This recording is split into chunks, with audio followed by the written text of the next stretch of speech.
Hello everyone and welcome back to my little spiritual world. July in Korea was a soft blend of rain and sunshine. There is something truly unique about rainy days here. The streets fill with delicate, colorful umbrellas, and it feels like walking through a moving painting. It's always easy to blame the weather when you are feeling low and unmotivated, as if the skies outside decide how your day will unfold. But what I have learned in this time is that such kind of mindset is really limiting us. No one else holds the pen to write your story. Waiting for the perfect conditions only keeps us just to feel more stuck. True strength lies in showing up, creating momentum, and making every moment count, no matter what the weather looks like. My rainy days were often filled with cultural activities, joining language exchange, crafting sessions, and learning more about the local culture to truly assimilate and feel more like home. But honestly, this part I think deserves its own video because there is so much more to talk about. If there is interest in how I have been immersing myself in a new culture, I would love to create a separate video to help others find their own place and community as well.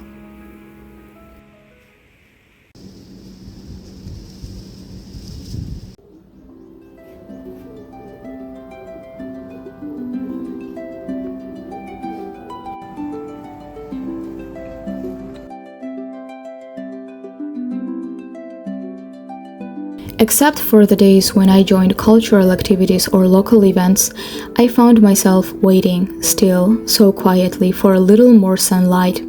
Something to invite me back into the nature again. There is a small mountain park near where I live. Not too big, but it has a little forest, the kind of place that offers peace in a quiet and honest way.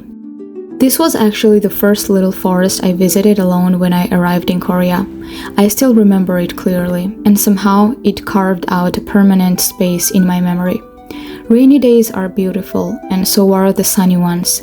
Both remind us that change is a part of life and that beauty does not only live in what is perfect or planned. It lives in everything, if you are still enough to notice.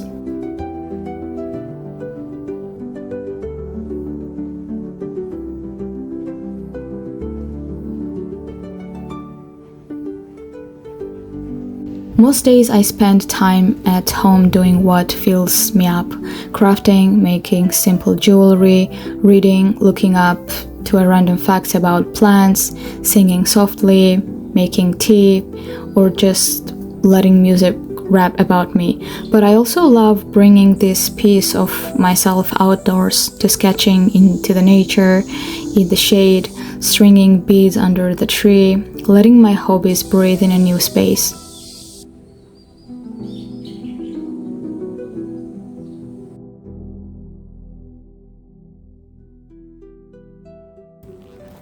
It also helps me to merge two things that I love, which is discovery and stillness. When you change your home, a lot of shifts are around you. The routines you are used to, the climate, the people, even your thoughts. It's an adventure, yes, but for introverted souls like me, it also brings emotional tiredness that is really hard to explain. People have always assumed I was really outgoing, surrounded by friends. Maybe because I am communicating really well and carry an open energy. But in reality, my circle has always been small and intentional. I do love connecting, but true connection, the deep kind, takes observation, patience, and energy. And sometimes when that energy runs out, I just want to return to myself in silence.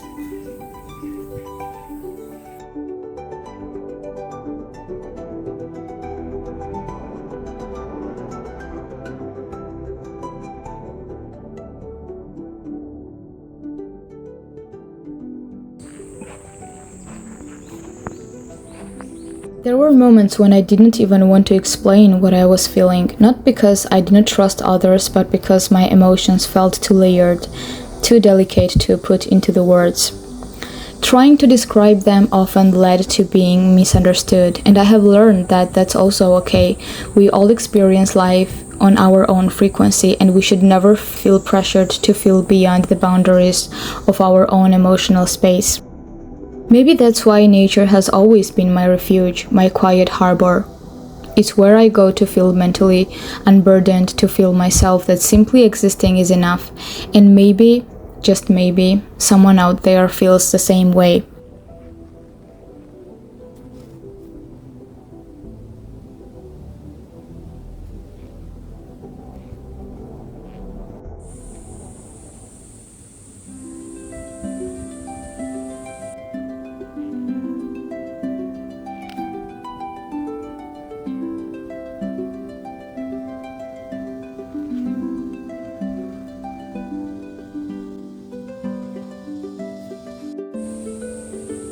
Since I was about 14, I began thinking deeply, perhaps too deeply at times. It took me years to accept myself for who I truly was. I always gravitated towards things that felt kind of different, and I never really fit into society's idea of normal, and for quite a long time I wondered if something was actually wrong with me.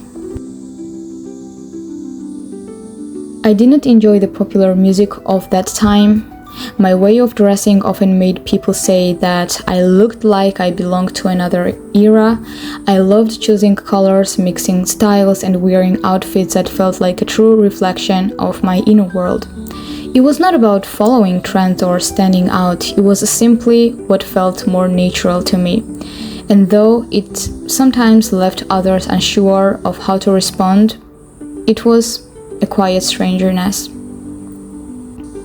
I lived in my own world, feeling content there, though it took quite a long time to fully embrace it.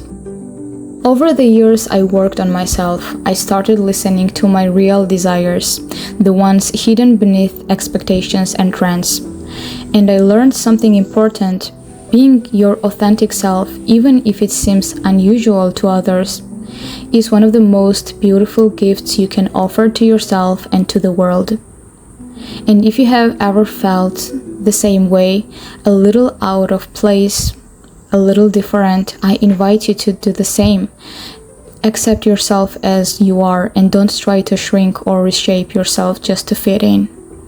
It's okay if you don't look trendy. It's okay if you feel out of space or too old-fashioned or too emotional.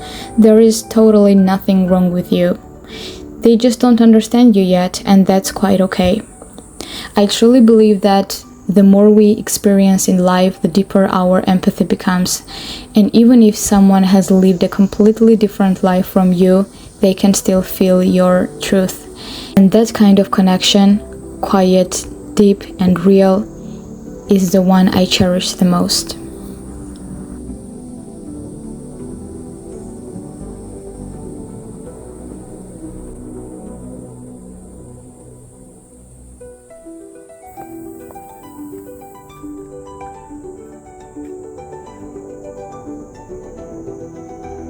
Hi everyone, hope you're doing well.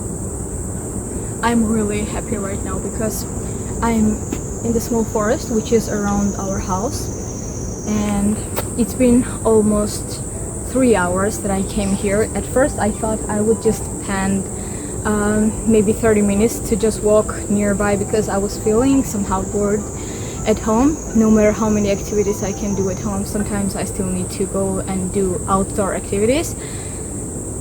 And I'm surprised how beautiful it looks like here, because at first when I came here, it was a few months ago, but winter was just about to finish and it didn't look that beautiful as it looks like right now. Colors were not bright and there were so many green spaces around here, so I was not so much surprised that time. But when I came here right now, I feel so happy because there are so many small area where you can just sit and rest, maybe read a book or do some kind of activity. But there is one thing that actually makes me feel so uncomfortable. That's why I'm looking around every second right now. There are so many insects. I don't know what's happening in this country, but like there are so many big bugs and insects, and you can even feel them that they are coming near you whenever they are so far because their sound is so loud.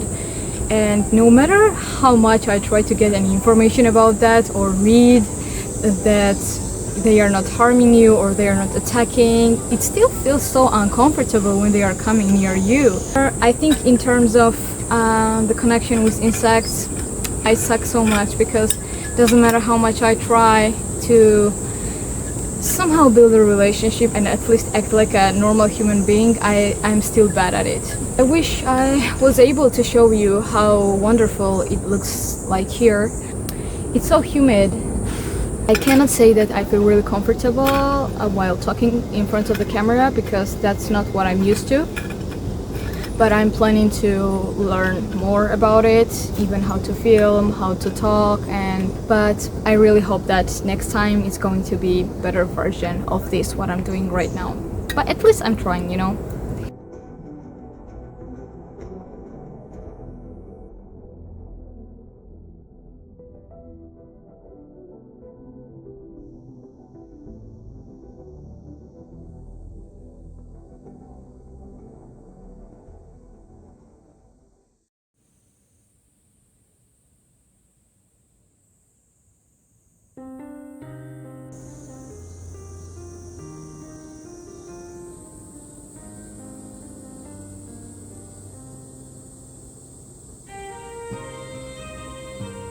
There are many people who believe that spending time alone is boring. The same people who might struggle to travel alone, pursue a hobby by themselves, or explore the world without company. I don't judge them. Maybe their reality feels different. Maybe their emotions work in a way that makes solitude really uncomfortable. But from my perspective, being able to truly sit with yourself, to embrace your real emotions when no one is watching, is one of the purest experiences you can have in life. The more I began to value my time, especially my time alone, the more I learned, the more aware I became. And as the saying goes, like attracts like, I started meeting more people who were on a similar wavelength.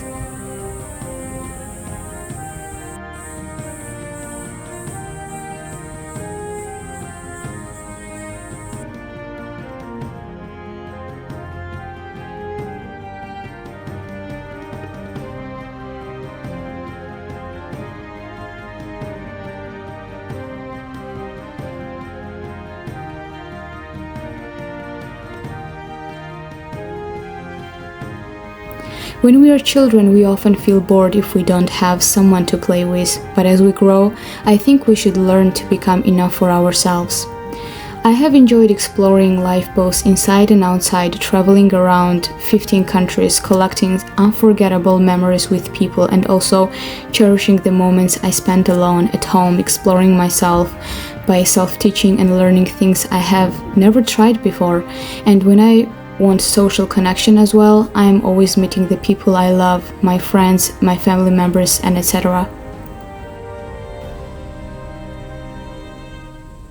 Being happy with what the universe has offered you, accepting yourself and feeling grateful for what is already in your life does not mean you need to isolate yourself. It's not about separation, it's about balance. The balance is very important in everyone's life, in everything. The more I learn about the world, the more I realize how much is still left to discover and how little truly I know. There is so much more to explore. I have met people who were so fascinating that I could have just sat and listened to them for hours, thinking to myself, wow, there is so much that I don't know. I am so excited to keep living and learning.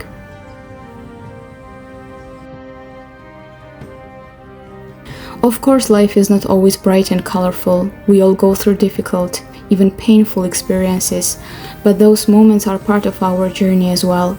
For me, gratitude changes everything, because I believe that everything is conscious, everything communicates, everything has energy and awareness.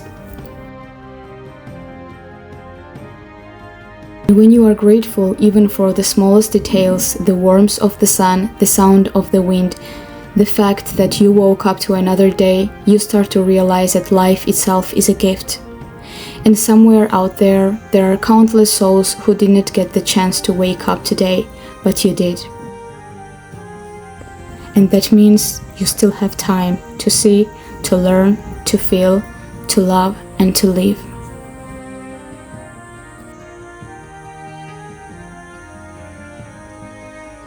There were times when I was not as grateful as I am right now, not because I did not care, but because I did not truly understand the value of what I had. I didn't see the price of it, or realize the treasure I was already holding. But after many painful experiences and after seeing others longing for the smallest things I took for granted, I realized that overlooking these blessings feels almost like a crime against the universe, against the galaxy, against everything that silently works in your favor without you even noticing. There are countless forces keeping you alive right now, things you don't control, things that happen without your push, and nothing, absolutely nothing in this universe is guaranteed. It can all be gone in a second. The more I understood how fragile everything is, the more I began to appreciate every detail. My life, my voice, my taste, my appearance, my habits, the people I have around me. And for you who is watching right now, I want to tell you one thing. Just try it. Try noticing, try appreciating, and try truly feeling grateful for what is already in your life. And I promise your inner world will start to feel more beautiful than you have ever imagined.